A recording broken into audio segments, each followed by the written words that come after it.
আর আজকে মুসলমান কোন দিকে পিছিয়ে?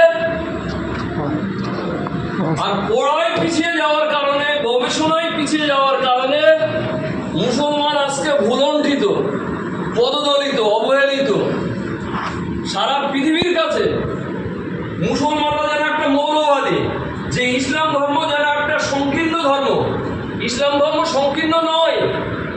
আল্লাহ পাক সমস্ত মাখলুকের যেরকম রব, নবী করিম সাল্লাল্লাহু আলাইহি সাল্লাম সমস্ত মাখলুকের কাছে রহমত স্বরূপ, এটা আমরা প্রচার করতে পারছি না।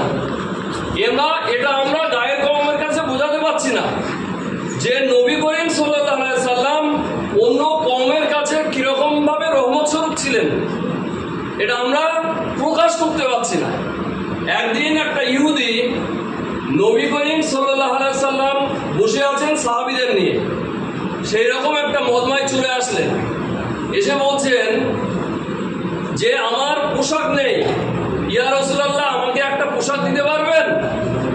নবী করিম সাল্লাল্লাহু আলাইহি সাল্লাম বলছেন যে আমাদের ভিতরে কে আছে যে আমাকে একটা পোশাক দান করবে? আমি এর থেকে উত্তম পোশাকের অঙ্গীকার করছি বেহেশতে।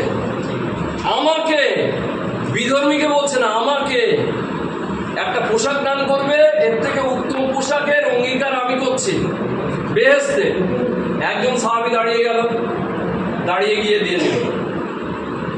সে পোশাকটা কার জন্য? একটা বিধর্মীর জন্য। ভাবতে হবে নবী করিম সাল্লাল্লাহু আলাইহি সাল্লাম বিধর্মীদের জন্য রহমত স্বরূপ ছিলেন কি না। তারপরে এ দেখছে যে নবী করিম সাল্লাল্লাহু আলাইহি সাল্লাম অরিজিনালি নবী কিনা, অরিজিনালি রহমতুল আলামিন কিনা, আমি আরো পরীক্ষা করি। তখন বলছে যে আমাকে একটা সোয়ারি দিন। তখন আবার নবী করিম সাল্লাল্লাহু আলাইহি সাল্লাম বলছেন যে কে আমাকে সোয়ারি দান করতে পারবে? আমি এর থেকে উত্তম সোয়ারির অঙ্গীকার করছি বেহেশতে। তখন আবার একটা সাহাবী দাঁড়িয়ে গেল এবং সোয়ারি দিয়ে দিল, সে সোয়ারি নিয়ে নিল, বিধর্মী। আবার ফের বলছে যে নবী করিম সাল্লাল্লাহু আলাইহি সাল্লাম এবং তার সাহাবীরা তো ভুখা অবস্থায় থাকে, এ অবস্থায় আমাকে দান করতে রাজি আছে কিনা দেখি। তখন বলছে যে ইয়া রাসূলুল্লাহ আমি ভুখা আছি, আমাকে কিছু খাদ্য দেওয়া হোক। তখন আবার নবী করিম সাল্লাল্লাহু আলাইহি সাল্লাম বলছেন যে হে আমার সাহাবীগণ, কে আমাকে খাদ্য দিতে প্রস্তুত আছো? বেহেশতে এর থেকে উত্তম আহারের অঙ্গীকার আমি করছি।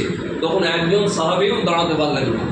তাহলে তারা কতটা ভুখা অবস্থায় থাকতেন, অথচ তারা দিন নিয়ে থাকতেন। তখন কি করা হলো? হযরত সালমান ফারসি রাদিয়াল্লাহু তাআলা আনহুকে নিয়ে বলা